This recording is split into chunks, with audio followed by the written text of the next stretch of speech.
এক ভিন রাজ্যের শ্রমিকের নরকঙ্কাল উদ্ধারের ঘটনায় চাঞ্চল্য ছড়ালো এলাকায়।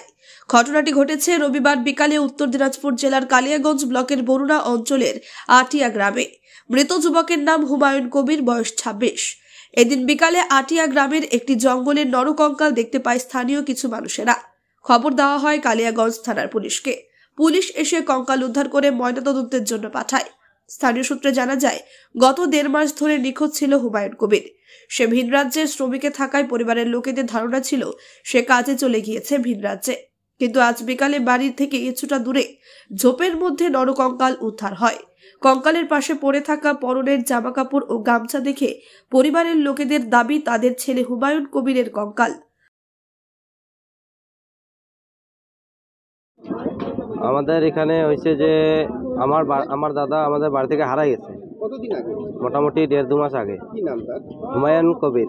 আচ্ছা, কি তারপরে আমরা ভাবছি কি ও কোথাও আছে, এরকম করে খুঁজতে লাগলাম। আত্মীয় স্বজনের বাড়ি খুঁজে খুঁজে খুঁজে খুঁজে খুঁজে পাইলাম না। তারপরে দিল্লি ফোনে যোগাযোগ, কেরালা ফোনে যোগাযোগ, কোথাও নেই।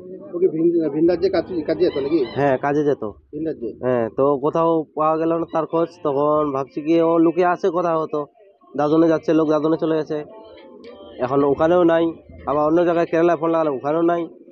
তারপরে আমি তো সব সারাদিন কাজে ব্যস্ত, অত কিছু বুঝতে পারি না কি আছে কি না, কি কেউ মেরে ফেলেছে না কেউ নিয়ে গেছে, তা তো জানি না।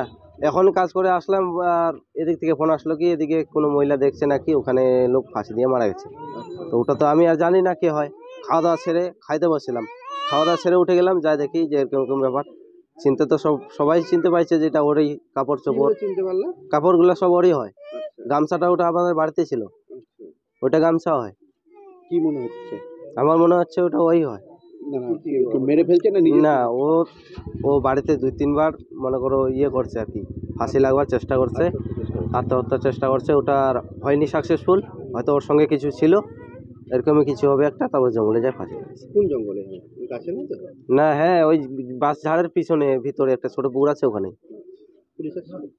হ্যাঁ, পুলিশ আসছিল। পুলিশ আসে, তারপর হাড় হুটিগুলো সব এগুলো ভরাই দিলাম, নিয়ে চলে গেল। এখন কি করবে ওরাই জানে। আমরা তো অবাক, আমি ছিলাম না, এখন এসে শুনলাম। শুনে আমাদের একটু খুব আশ্চর্যজনক মনে হলো। ছেলেটা আজ থেকে প্রায় 3 মাস আগে বাড়ি থেকে দিল্লি যাওয়ার নাম করে বেরিয়ে হারিয়ে যায়। তারপর আর কোনো খোঁজ পাওয়া যায় না। এরা ভাবে যে দিল্লিতেই বোধহয় কাজ করছে, কিন্তু আজকে হঠাৎ করে এখানে কিছুক্ষণ আগে আমি এক্ষুনি এসে শুনলাম যে কিছুক্ষণ আগে কিছু মানে ডেড বডি পাওয়া গেছে ফাঁস অবস্থায় ওই এলাকায়। তো এখন এরা চিহ্নিত করেছে যে ওই ছেলেটা এদেরই, ওদের কাপড় চোপড় যা আছে তাতে এরা চিহ্নিত করছে যে ওই ছেলেটাই, আমাদের গ্রামের ছেলেটাই, হুমায়ুন কবির ছেলেটার নাম। ছেলেটা কিছুদিন আগে ওর বউ ওকে ছেড়ে চলে গেছে, একটা বাচ্চাও আছে ছেলেটার। এবার মানসিক ভাবে একটু হয়তো ভেঙে পড়েছিল, কিন্তু এত বড় একটা ঘটনা ঘটবে এটা কেউ কল্পনাই করতে পারেনি, কেউ ধারণাই করতে পারেনি।